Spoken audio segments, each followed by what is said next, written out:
দিদির দুর্গে শীত কাটতে মহিলা ভোটে নজর বিজেপির। ৫,৭০০ কোটির বরাদ্দ নিয়ে প্রচার শুরু তৃণমূলের। অস্ত্র উন্নাও হাতরাস।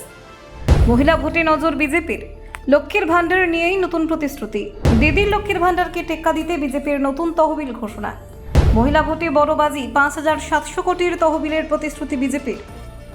লক্ষ্মীর ভাণ্ডার ৩,০০০ টাকা। নির্বাচনের আগে বড় ইঙ্গিত বিজেপির। মহিলা ভোটে লড়াই তুঙ্গে দিদি বনাম বিজেপির নতুন সমীকরণ। লক্ষ্মীর ভাণ্ডার নিয়ে আর কটাক্ষ নয়, এবার ভাতা বাড়ানোর প্রতিশ্রুতি বিজেপি। দিদির প্রকল্পেই বাজে বিরোধীদের। লক্ষ্মীর ভাণ্ডারকে কেন্দ্র করেই রাজনীতি। দেখুন, পশ্চিমবঙ্গের রাজনীতিতে মহিলা ভোট বরাবরই অত্যন্ত গুরুত্বপূর্ণ একটি বিষয়। আসন্ন বিধানসভা নির্বাচনকে সামনে রেখে রাজনৈতিক দলগুলি এখন বিশেষভাবে নজর দিচ্ছে এই ভোট ব্যাংকের ওপর। বিশেষ করে মহিলাদের জন্য একের পর এক প্রতিশ্রুতি এবং প্রকল্প ঘোষণা করে ভোটারদের মন জয়ের চেষ্টা চলছে। বিগত কয়েক বছরে মুখ্যমন্ত্রী মমতা বন্দ্যোপাধ্যায়ের চালু করা লক্ষ্মীর ভাণ্ডার প্রকল্প মহিলাদের মধ্যে ব্যাপক জনপ্রিয়তা পেয়েছে। এই প্রকল্পের মাধ্যমে রাজ্যের বিপুল সংখ্যক মহিলা সরাসরি আর্থিক সহযোগিতা পাচ্ছেন। ফলে রাজনীতির ময়দানে এটি তৃণমূল কংগ্রেসের একটি শক্তিশালী অস্ত্র হিসেবে উঠে এসেছে।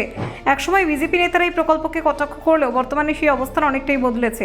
এখন বিজেপি নেতারা আর লক্ষ্মীর ভাণ্ডার নিয়ে সমালোচনা করছেন না, বরং ক্ষমতায় এলে এই প্রকল্পে ভাতার পরিমাণ আরও বাড়ানোর প্রতিশ্রুতি দিচ্ছেন। বিজেপি নেতারা একাধিক সভা থেকে জানাচ্ছেন, যদি তাদের সরকার গঠিত হয় তবে মহিলাদের জন্য আরও বেশি আর্থিক সহযোগিতা দেওয়া হবে। এই প্রতিশ্রুতির মাধ্যমে মূলত মহিলা ভোটারদের আকৃষ্ট করার চেষ্টা করছে দলটি। এই প্রসঙ্গে কেন্দ্রীয় স্বরাষ্ট্রমন্ত্রী অমিত শাহ গুরুত্বপূর্ণ ঘোষণা করেছেন। গত ২রা মার্চ দক্ষিণ ২৪ পরগনার রায়দিঘিতে একটি জনসভা থেকে তিনি জানান, বিজেপি ক্ষমতায় এলে মহিলাদের নিরাপত্তা এবং আর্থিক স্বনির্ভরতার জন্য ৫,৭০০ কোটি টাকার একটি বিশেষ তহবিল তৈরি করা হবে। বিজেপির তরফে প্রকাশিত লিখিত বিবৃতিতেও এই বিষয়টি উল্লেখ করা হয়েছে। সেখানে বলা হয়েছে যে পশ্চিমবঙ্গের মহিলাদের নিরাপত্তা, মর্যাদা এবং আর্থসামাজিক উন্নয়নের জন্য এই তহবিল ব্যবহার করা হবে। তবে এই টাকা সরাসরি মহিলাদের ব্যাংক অ্যাকাউন্টে দেওয়া হবে কিনা সেই বিষয়ে স্পষ্ট কিছু বলা হয়নি।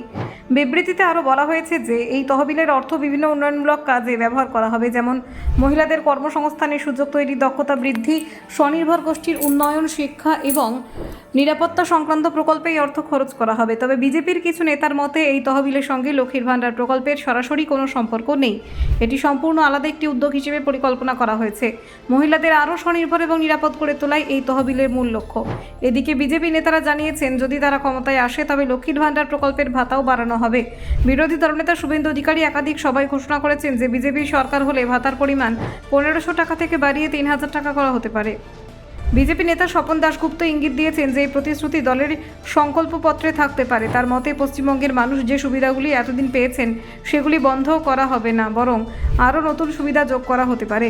অন্যদিকে তৃণমূল কংগ্রেস মনে করছে বিজেপির এই ঘোষণা বাস্তবে খুব বেশি প্রভাব ফেলবে না। তাদের মতে শুধু প্রতিশ্রুতি দিলে হবে না, কাজ করে দেখাতে হবে। Bureau report, news prime Times.